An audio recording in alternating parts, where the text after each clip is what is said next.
The old man's hands, a roadmap of wrinkled leather and faded scars, moved with a quiet, deliberate grace. In the sterile hum of Armory No. 4, he was an antique among modern machinery. Then, Staff Sergeant Cole, all youthful arrogance and impatience, slammed a massive Barrett M107 case onto the workbench. The clang of metal echoed like a challenge. The young sergeant saw a relic. The rifle saw a master. But Cole wouldn't know that until a small, silver coin tumbled from its hiding place. Before I tell you exactly what was etched on that coin, make sure you hit that subscribe button and drop a comment telling us where you're watching from. Now, let's get into it. The air in the armory was thick with the scent of old ghosts and new metal. Samuel "Sam" Thorne looked like he'd been carved from the very foundations of Fort Corbin. At 65, his full head of silver hair was neatly combed, a stark contrast to the chaotic web of wrinkles that defined his face. He wore a set of faded camouflage fatigues, washed so many times they felt more like pajamas than a uniform. To the young soldiers who cycled through, he was just Pops, the quiet old-timer who managed inventory and performed basic maintenance, a living piece of history who was best left undisturbed. But the quiet was a fortress Sam had built around himself, and the armory, with its predictable, mechanical soul, was his sanctuary. The rhythmic click of a cleaning rod, the satisfying snap of a reassembled bolt. These were the sounds that drowned out the ones that still haunted his sleep. The armory itself was a bridge between eras. On one wall hung framed yellow diagrams of M1 Garand's and M14S. On the opposite wall, sleek digital displays showcased the schematics for the latest combat systems. It smelled of CLP solvent, damp concrete, and the faint, metallic tang of gunpowder, a perfume Sam had worn for most of his life. He was cataloging a fresh shipment of magazines when Staff Sergeant Marcus Cole burst in, dragging the heavy-duty rifle case behind him like a disobedient dog. "Pops, got a priority job for you," Cole announced, his voice echoing off the concrete walls. He heaved the case onto Sam's workbench, the impact rattling a neat row of tools. "This M107 is jammed tighter than a drum. VIP demo tomorrow morning, and the brass wants it purring like a kitten. Think your old eyes can handle it." The condescension was casual, almost reflexive. To Cole, a man who saw the world through the lens of the latest software update, Sam was an analog relic in a digital army. Sam simply nodded, his gaze calm and unbothered. He slid his spectacles down his nose and looked at the case, then at the young sergeant. "I'll see to it, Sergeant." The moment Cole's boots stomped back up the stairs, the atmosphere in the armory shifted. Sam's movements, once slow and methodical, took on a new fluidity. He opened the case with a practiced touch, his fingers finding the latches without looking. Inside, nestled in custom foam, lay the Barrett M107, a titan of a rifle designed to reach out and touch a target from another zip code. Sam lifted the .50 caliber beast, its 30-pound weight settling into his arms with a familiar, almost comforting density. The muscles in his shoulders and back, conditioned by decades of habit, accepted the load without protest. The bolt was indeed seized. A rookie's mistake, probably forced during a misfeed.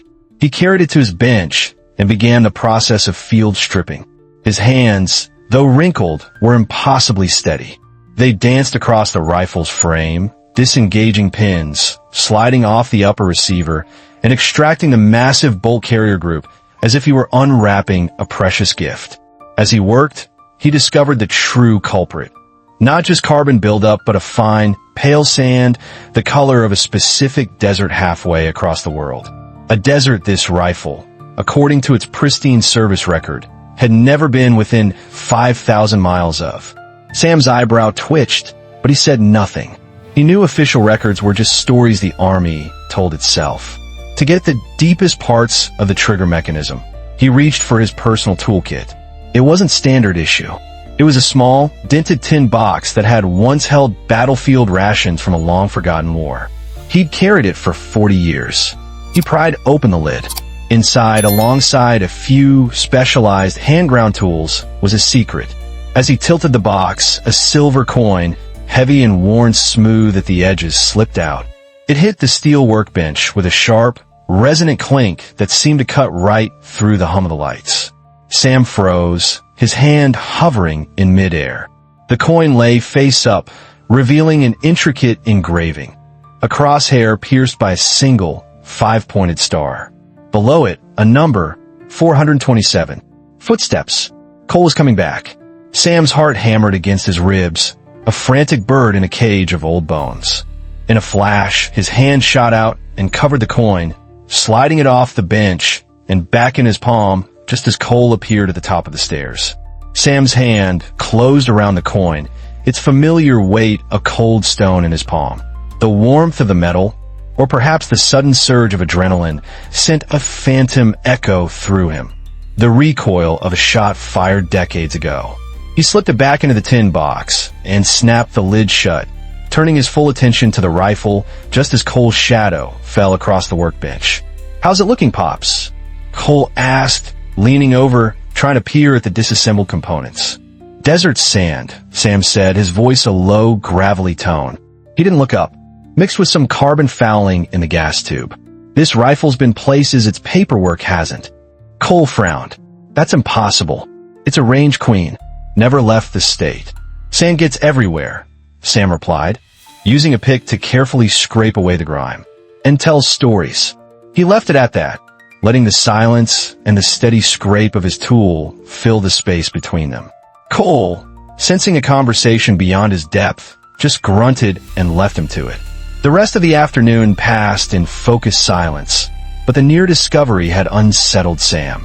The fortress of his quiet life had been breached, not by an enemy, but by a ghost from his own past. The coin was a physical piece of a life he had tried to bury, a life where numbers equated to faces and distance was measured in heartbeats. The next morning, the armory was a hive of activity. A new presence entered the fray, one that Sam couldn't dismiss as easily as he did Cole. Master Sergeant Eva Rostova was, like Sam, a product of an older, harder army. She was a woman in her late 50s with sharp, intelligent eyes that missed nothing and a reputation for being able to smell a lie from 100 paces. She walked not with the arrogant stomp of youth, but with the quiet, confident tread of someone who had earned her authority. She approached Sam's bench, a mug of coffee in her hand. "Morning, Sam," she said, her voice calm and even. She nodded towards the now reassembled M107. "Cole told me you found a gremlin in the machine." "Just needed a proper cleaning, Master Sergeant," Sam said, wiping the rifle down with a soft cloth. Rostova picked up the freshly cleaned bolt carrier, its heavy steel gleaming under the lights. She examined it with an expert's eye, turning it over and over. "Interesting where patterns on the locking lugs," she mused, more to herself than to him. "Doesn't look like the stop-and-start friction of range firing. This is smooth, worn down by sustained, rapid use. The kind you only see in a hot zone." Her eyes lifted from the metal and met his. It wasn't an accusation, but a question. Sam felt a familiar coldness creep up his spine. This was different from dealing with Cole. Rostova spoke his language. "A rifle's history is written on its steel," he said carefully. "Maybe it had another life before it got here." "Maybe," Rostova conceded, placing the component back down with deliberate care. "Or maybe its handler did." She took a sip of her coffee, her gaze unwavering. "You know, Sam, I heard you were in logistics for your last decade of service, pushing crates and filling out forms." She let the statement hang in the air. "Funny, your hands don't look like a supply clerk's. They look like they've been married to a rifle for 40 years. Sam's jaw tightened. This was a direct probe. She was testing the walls of his fortress. "I've always been a student of the craft, Master Sergeant. A good mechanic knows the machine inside and out, whether it's a rifle or a forklift." Rostova smiled, a thin, knowing smile that didn't reach her eyes. "A forklift can't hit a target from a mile away." She paused, then her expression softened slightly. "Look, Sam, I'm not here to dig up bones, but I know a professional when I see one, and I see one standing in front of me." She finished her coffee and placed the empty mug on the corner of his bench. "Some tools, Sam," she said, her voice dropping to a near whisper. "They never really let you put them down, no matter how hard you try." She turned and walked away, leaving Sam alone with the perfectly functioning rifle and the deafening silence of his past. The day of the VIP demonstration dawned with a crisp, military precision that quickly descended into chaos. The honored guests, a mix of congressmen and foreign military attaches, were already assembling at the observation deck of the long-distance range. Everything was polished, prepared, and rehearsed, except for the marksman. A sudden, violent case of food poisoning had sidelined their star shooter, a young sniper who had spent weeks practicing for this very moment. Panic began to ripple through the command staff. Staff Sergeant Cole was running around, his face pale, frantically making calls. The options were grim. Cancel the centerpiece of the demonstration and face immense embarrassment, or put a less experienced shooter behind the Barrett, risking a performance that would be mediocre at best. For the M107, a weapon designed to showcase overwhelming power and precision, mediocre was a catastrophic failure. Master Sergeant Rostova stood calmly in the center of the storm. She listened to the frantic suggestions, her expression unreadable. Her eyes scanned the faces of the available soldiers, dismissing each one with a subtle shake of her head. They were good soldiers, but this wasn't a job for good. This was a job for a master, someone for whom a 1,200-meter shot was not a challenge, but a conversation. Her gaze drifted across the base, finally settling on the low, concrete building of Armory No. 4. She found Sam exactly where she knew he would be, meticulously organizing a drawer of spare firing pins. He looked up as she entered, his expression placid, as if he were miles away from the crisis unfolding just up the hill. "We have a situation, Sam," Rostova said, getting straight to the point. She laid out the problem in stark, simple terms. The six-shooter, the VIPs, the potential for disaster. "I need someone who doesn't have to think. Someone who just knows. Someone who can make that rifle sing a song they'll remember in Washington." Sam listened without interrupting. His hands, which had been moving with such purpose, stilled. He stared down at the tiny metal pins in the drawer, each one a perfect, simple component. His life in the armory was like this drawer, neat, orderly, predictable. What Rostova was asking was for him to upend the drawer, to spill the contents out into the harsh light of day, to shatter the piece he had so carefully constructed. He had run from the weight of his skills, from the burden of what he could do. To step forward now would be to admit that he could never truly escape. It was a surrender. He was silent for a long time. The hum of the fluorescent lights filled the void. Rostova didn't press him. She just waited, her patient gaze a testament to her certainty.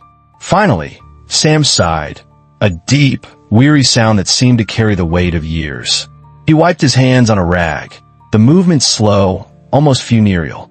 He turned to his workbench and picked up the dented tin box. He didn't say a word.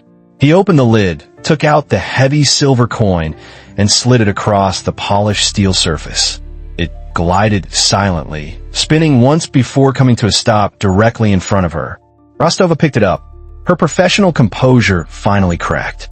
Her eyes widened as she took in the insignia of the Ghost Task Force, a unit so secret most of the military thought it was a myth. She turned the coin over in her fingers, feeling the worn edges, the sheer history of the object. Her thumb traced the number engraved below the crosshair. Her voice was barely a whisper, filled with a reverence that bordered on awe. 427. She looked up, her eyes meeting Sam's. The quiet old man from the armory was gone. In his place stood a legend. "Phantom," she breathed. "They called you Phantom." Sam finally met her gaze. "They did," he said, his voice quiet but firm. "Give me the rifle, and a spotter I can trust." The atmosphere at the firing range was tense. The delay had made the dignitaries restless, and whispers circulated among the younger soldiers as Sam Thorne, the armory's resident fossil, was escorted to the firing line. Dressed in his worn, faded fatigues, he looked utterly out of place amongst the crisp, modern combat gear of the other soldiers. Staff Sergeant Cole stood off to the side, his face a perfect mask of disbelief and horror. This had to be a joke, a last, desperate move by Rostova that was doomed to fail. Sam ignored the stares and the murmurs. He moved to the firing position, Rostov at his side, acting as a spotter. He laid down the M107, its massive frame seeming almost an extension of his own. He didn't bother with the advanced wind readers or the ballistic computers the other snipers relied on. Instead, he did something that made the younger soldiers smirk. He scooped up a pinch of dry dust from the ground, letting it trickle through his gnarled fingers, watching its path as the wind carried it away. He squinted, his eyes scanning the distant heat haze, reading the subtle distortions in the air. The mirage, like a language only he understood. He made a minute adjustment to the scope, a quiet click that was lost in the wind. Rostova, looking through her spotting scope, called out the first target. Steel silhouette. 800 meters. Sam settled his body behind the rifle. The stooped, tired old man vanished. In his place was a figure of absolute stillness, a predator carved from rock. His breathing slowed until it was almost imperceptible. He became part of the earth, part of the weapon. There was a gentle, almost loving squeeze of the trigger. The M107 erupted with a deafening, concussive boom that rolled across the valley. A second later, a clear, high-pitched ping echoed back as the .50 caliber round punched a perfect hole through the dead center of the steel target. A wave of stunned silence washed over the observation deck. Next target, Rostova announced, her voice tight with controlled excitement. Vehicle engine block, 1,200 meters. Again, the ritual, the breath, the stillness, the squeeze, the thunderous roar of the rifle. For a long moment, nothing seemed to happen. Then, the distant SUV convulsed as if struck by an invisible fist. A plume of smoke and steam erupted from under the hood. A direct hit. The VIPs were on their feet now, binoculars pressed to their eyes, chattering with animated excitement. Cole's jaw was slack, his arrogance completely shattered. One more, Sam, Rostova said softly, a note of awe in her voice. Your call. Sam scanned the landscape, his ancient eyes finding a small, fist-sized rock perched on a ledge far, far in the distance. A target so small it was almost impossible to see, let alone hit. The rock, he said, on the ridge. Rostova found it in her scope. My God, Sam, she whispered. That's 1,500 meters. At least. Sam didn't answer. He simply adjusted his position, exhaled slowly, and fired. The shot split the air. The long wait for the result was agonizing. Then, the tiny rock simply disintegrated, vanishing into a puff of dust. The range erupted. The applause from the dignitaries was thunderous. They had not just seen a demonstration of a weapon. They had witnessed a display of artistry, of a level of skill that bordered on the supernatural. Later that evening, long after the crowds had gone, Sam was back in the quiet sanctuary of the armory. The M107 sat on his workbench, stripped and meticulously cleaned. The adrenaline had faded, leaving behind not a sense of victory, but a quiet, profound sense of acceptance. He ran a cloth over the cool steel, the scent of oil filling the air. He couldn't hide in this quiet place forever. He couldn't pretend to be just a mechanic. The coin lay on the bench beside the rifle, no longer a hidden burden, but a simple, undeniable statement of fact. He was Samuel Thorne, and this was who he was. That which is truly mastered is never forgotten. It doesn't fade with age or retire with the body. It simply settles deeper into the soul, waiting for the moment it is needed. Sam's story isn't just about a single day of incredible shooting. It's a powerful reminder that true expertise is a timeless, indelible part of who we are, a responsibility that can never be fully laid down. Have you ever underestimated someone based on their appearance or their age, only to be completely stunned by their hidden abilities? What would you have done if you were in Rostova's position, desperately needing a hero? And do you think there are legends like Sam walking quietly among us every day, their incredible past hidden behind a veil of normalcy, just waiting for the right moment to be revealed? If this story about hidden strength and timeless skill resonated with you, hit that like button and subscribe for more stories about the unsung heroes who walk among us. Share this with someone who appreciates that true legends never really fade away. We read every comment, and we value your perspective. More incredible stories about veterans and hidden masters are waiting on your screen.